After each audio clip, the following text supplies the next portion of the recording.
प्यारे बच्चों, आज की हमारी कहानी है नन्हा पौधा। जिस प्रकार नन्हे बच्चों को पालन पोषण की आवश्यकता होती है, ठीक उसी प्रकार हाथ में देखो, इस छोटे बच्चे के एक नन्हा सा पौधा है और इस पौधे को भी पालन और पोषण की समय समय पर आवश्यकता होती है एक विशालकाय पेड़ बनने के लिए। देखो, अब देखते हैं इन बच्चों ने इस कहानी के माध्यम से क्या शिक्षा दी है हमारी पूरी प्रकृति को। ये नन्हे बच्चे नन्हे पौधे की कहानी लेकर आपके सम्मुख प्रकट हुए हैं और आपको सुनाने जा रहे हैं नन्हे पौधे की कहानी। कहानी सुनकर आपको कैसा लगा, आप ज़रूर हमें बताएं। अपनी बात को साझा ज़रूर करें। स्कूल की घंटी टुन टुन टुन टुन टुन टुन टुन टुन, घर के रास्ते दौड़े बच्चे झुन झुन झुन झुन झुन झुन। ये देखिए, जैसे ही स्कूल की घंटी बजी, बच्चे घर की तरफ जा रहे हैं। लेकिन एक बच्ची एक पौधे को देखकर कुछ विचार कर रही है। विचार भी ऐसा कि उसके मन में एक शंका आई कि पौधा नीचे की तरफ झुक क्यों रहा है, जबकि पौधे को तो सीधे ऊपर बढ़ते रहना चाहिए। ये उसने हमेशा कहानी में सुना था, जो कि उसकी नानी सुनाती थी। रास्ते में एक नन्हा पौधा, कुमलाया मुरझाया पौधा, भूख प्यास से रोता पौधा। रानी बोली, सुन सुन मोहन सुन, मोती सुन। उसने अपने दोस्तों को बोला, आप सभी मेरी बात सुनो। रानी, मोती कहाँ जा रहे हो, सुनो मेरी बात। देखिए, वो इशारे से बोलकर उनको अपने पास बुला रही है। उसके मन में जो ख्याल आया है, जो शंका आई है कि ये पौधा ऐसे मुरझा क्यों गया है, वो अपने दोस्तों के साथ विचार विमर्श करना चाहती है, इस पौधे की समस्या को सुलझाना चाहती है।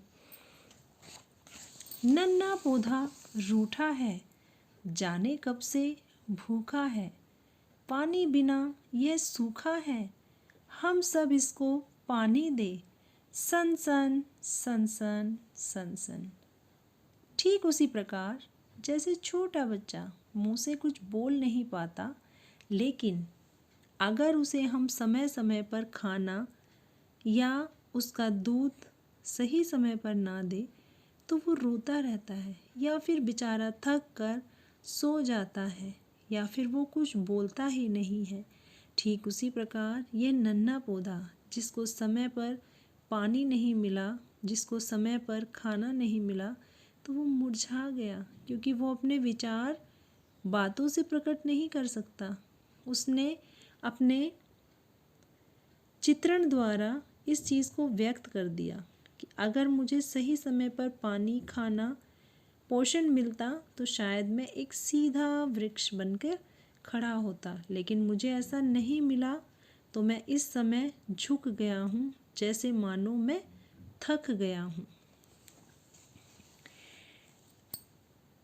ने अपने दोस्तों को बुलाया, रानी और मोती को, और देखो इन तीनों ने कितना गंभीर विचार विमर्श किया है इस पौधे को लेकर। इनके चेहरे पर आप देखिए किस तरह की चिंता आई हुई है, ये समझ नहीं पा रहे, क्योंकि ये खुद भी एक बच्चे हैं।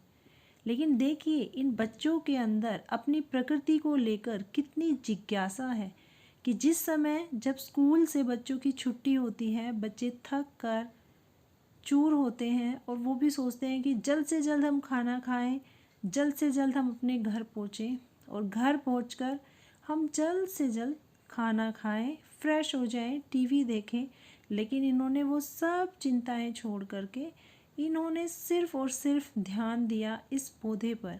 इससे साफ जाहिर होता है कि ये बच्चे अपने प्रकृति को लेकर, अपने भविष्य को लेकर, अपने आसपास के वातावरण को लेकर बहुत ही ज़्यादा समझदार और जागरूक हैं। अब देखिए इन्होंने इस पौधे के माध्यम से आगे क्या संदेश दिया है। रानी घर से लाई पानी, अरे वाह क्या बात है। सबने उसे पिलाया पानी, नन्हा पौधा खड़ा हुआ, ताजा हुआ, बड़ा हुआ, टुनमुन टुनमुन टुनमुन। Very good. ये देखिए रानी अपने घर से पानी लाई, उसे पता था कि यह पौधा प्यासा है। जो पौधा अभी कुछ समय पहले झुका हुआ था, जो पौधा अभी कुछ समय पहले झुका हुआ था, वो देखिए अब कैसे सीधे खड़ा हो गया, सिर्फ रानी के प्रयास से। ऐसे ही बच्चों की आवश्यकता है हमारी प्रकृति को। रानी ने अपने दोस्तों के साथ मिलकर देखिए अपने घर से लाया हुआ पानी इस नन्हे पौधे को पिलाया और ये झुका हुआ पौधा वापस से खड़ा हो गया। और अब देखिए पहले और अब के दृश्य में दोनों में से कौन सा दृश्य आपको भी अच्छा लग रहा है? मुझे तो ये दृश्य अच्छा लग रहा है क्योंकि यहाँ पर इसके चेहरे पर एक ताजगी है और यहाँ पर ये मुरझाया हुआ है, थका हुआ है। और जब हम इस चित्रण को देखते हैं तो हमारे अंदर भी एक ताजगी आती है, एक उमंग आती है अपनी प्रकृति को लेकर, जागरूक होने को लेकर, कि हमें अपनी प्रकृति के प्रति जागरूक रहना चाहिए क्योंकि प्रकृति हमसे है और हम प्रकृति से है। ये बच्चे अपनी प्रकृति को लेकर इतने जागरूक थे कि इन्होंने अपने आसपास के वातावरण को देखा, उसमें एहसास किया कि एक नन्हा सा पौधा किस कारण से मुरझा गया है, तो उन्होंने उसके लिए जो भी भरसक प्रयास थे वो किए और ये प्रयास करके उन्होंने मुरझाए हुए पौधे को वापस खड़ा कर दिया। इन बच्चों की समझदारी और इनकी प्रकृति के प्रति जागरूकता देखकर बहुत ही अच्छा लगा। ऐसे ही बच्चों से निवेदन है कि हर बच्चा ऐसा ही बने और अपनी प्रकृति के लिए इसी प्रकार से जागरूकता दिखाए। तो वो समय दूर नहीं जब हमारी प्रकृति में चारों तरफ वृक्षों की कतार लग जाएगी।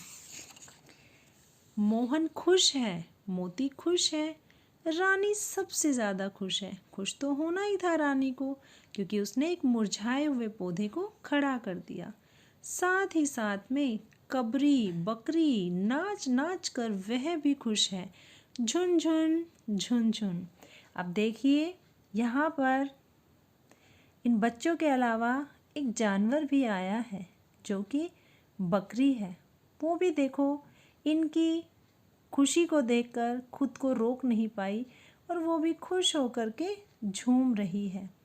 इन बच्चों ने इस नन्हे से पौधे को देखिए किस प्रकार पोषण देकर धीरे धीरे एक बड़ा पौधा बना दिया है। और जिस समय हमने पहले इनके चित्रण को देखा था, इनके चेहरे पर मायूसी थी, उदास थे, विचार विमर्श कर रहे थे कि ये पौधा क्यों मुरझा गया है। लेकिन अब यहाँ पर देखिए पौधे के साथ साथ इन सब के चेहरे पे कितनी खुशी है। इनको ये समझ आ गया कि हमारी मेहनत सफल हो गई, मुरझाए हुए पौधे को हमने फिर से खड़ा कर दिया। और ये वाकई काबिले तारीफ़ है कि इन बच्चों ने बहुत अच्छा प्रयास किया है अपनी प्रकृति को हरा भरा रखने के लिए। लेकिन अब तो हो गई मुश्किल, पानी डाले सबका है दिल, एक पौधे में इतना पानी, हो गया यह तो पानी पानी भुन भुन भुन भुन।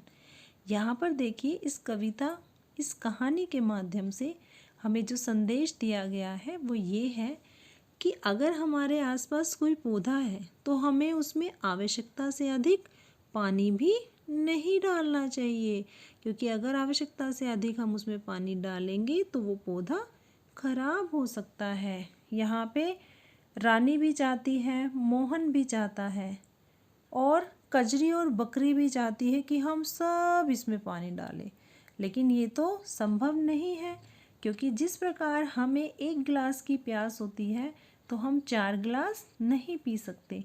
ठीक उसी प्रकार ये नन्हा पौधा भी जितनी इसकी आवश्यकता है उतना ही पानी पी सकता है, आवश्यकता से ज़्यादा नहीं। तो ये बात इन बच्चों को समझानी चाहिए, समझ में आनी चाहिए। अगर ये बात इनकी समझ में आ गई तो वो आवश्यकता से ज़्यादा पानी उसमें नहीं डालेंगे और पौधा आराम से सही प्रकार भली भांति अपना पोषण कर पाएगा। ओके। बच्चे 3 हैं, 1 है पौधा, क्यों न अलग लगाएं पौधा। पौधा रोपण खेल हो गया, बिन पैसे अनमोल हो गया। गुनगुन गुनगुन गुनगुन। ये देखिए, अभी हमारे सामने एक समस्या आई। समस्या भी क्या कि पौधा 1 है, लेकिन इसमें सब कह रहे हैं कि मुझे भी पानी डालना है, मुझे भी पानी डालना है। लेकिन अब इस समस्या का निवारण हम किस प्रकार कर सकते हैं?